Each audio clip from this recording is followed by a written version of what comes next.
Another concept that I'm just going to introduce here, but again I'll be speaking to more later, is the idea of tolerance for activity. And it's defined as how long or how much of an activity that you can do until your pain increases noticeably. So when you're noticing that your pain is going up, that's sort of when you should end that activity, because that's your tolerance. But I'll explain that further later. Right now what I'd like to do is to talk about some common approaches to activity. And there are 1, 2, 3, 4 of these that I'm going to talk about. And I'd like you to sort of reflect on yourself and how you carry things out. And chances are you're not exclusively one way or another. You probably do a bit of all of these. So the first approach is someone who does the activity no matter what. They do as much as possible despite pain. And they only stop doing the activity when it's done. So they push through their pain, they put it aside, and they just keep going. Remember I said that what we do is a result of what we think. So here's an example of some of the things that might be going through the head of somebody who takes a do-it-no-matter-what approach. I'm fine, I just need to try harder. I should be able to do this, very judgmental. I have to do it this way, that's sort of perfectionistic. Other people are depending on me, sort of guilting yourself into doing it. Bribing yourself, I'll rest when I finish this. Or, I'll still feel pain when I stop, so I might as well keep going. That's a tricky one, and I will speak to that in a moment. Remember, our thinking also leads to how we feel. So here are some common emotions that people who take this approach to activity feel. Anger, frustration, over-responsibility. I'm the only one who can do this stuff, right? Denial. Oh no, it's not going to increase my pain. I'll just keep going. Guilt and depression. Not positive feelings. What about function? Function is your ability to do things. So someone who takes a do-it-no-matter-what approach is not going to increase their function over time. In fact, what they're going to do is they're going to push, push, push, and they're going to get into a pattern of days of overdoing it, followed by crashed days of when they're down and out because their pains increase so much. And over time, what we see happening is that the good days become fewer and the bad days become more. And again, I'm just going to pause for a moment and reflect back on pain and how our nervous system works. So the person who takes the do-it-no-matter-what approach to activity is having all these messages coming in from the body to the brain. You know, the muscles are getting fatigued, etc. And the brain interprets the body as being in danger. So what does it do? It cranks up the pain level, so you feel more pain. This graph just shows you how your tolerance for activity actually will decrease over time if you take this approach to activity. So the black dotted line represents what your potential tolerance is for activity, and you can see that on the white line that the person who pushes through or does it no matter what pushes themselves to work harder than they really should be doing, but then that's followed by a dip in activity when they're crashing. And what happens over time is those dips become deeper and longer. Another approach to activity is the wait until approach. This person rests and hopes that their pain is going to go down, and they're not going to start moving or doing the activity until they're confident that their pain is less. And in fact, there are certain things that they absolutely will not do because they're sure that it increases pain. And I'm not meaning to say that there aren't things that people shouldn't do. There are.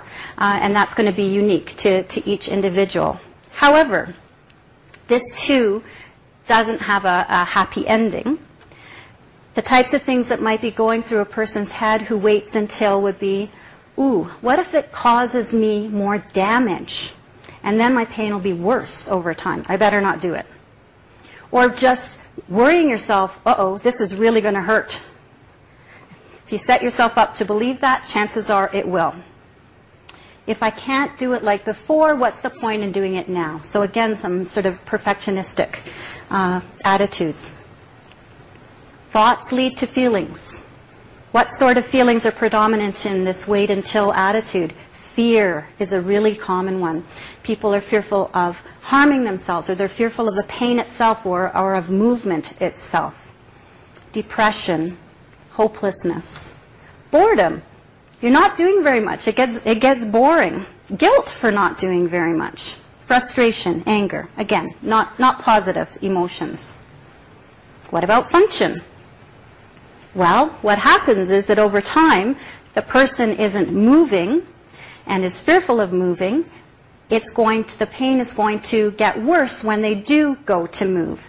You become physically deconditioned, and so when you do go to move, those messages, again, are coming into your brain, and your brain is saying, ooh, haven't felt this for a while, must be dangerous, and cranks up the pain again.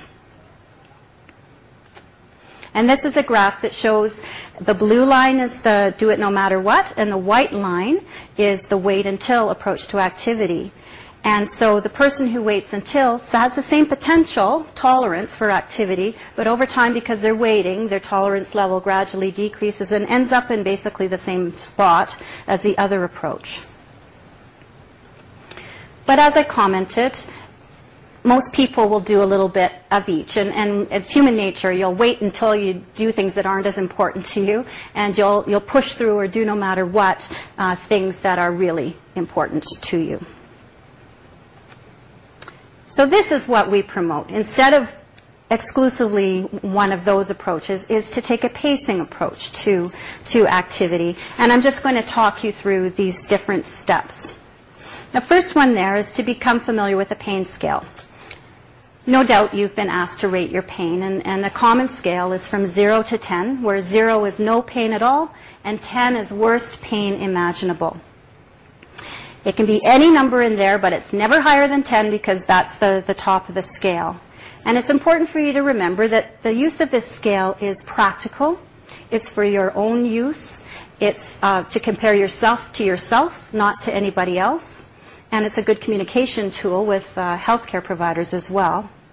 One of the questions that often comes up with regards to rating pain is, well, aren't I paying too much attention to my symptoms by rating my pain? I'm not asking people to continually rate their pain, but I'm going to show you a strategy for using it to help to figure out what realistic activity expectations are for you. And what I suggest is that you quickly scan your body, because it's common for people with chronic pain to have pain in more than one location. And I acknowledge that people may have different levels of pain in different locations as well. That's okay. Just quickly scan your body and give a summary number. My pain on average right now is 5 out of 10. Not to devote a lot of time to it.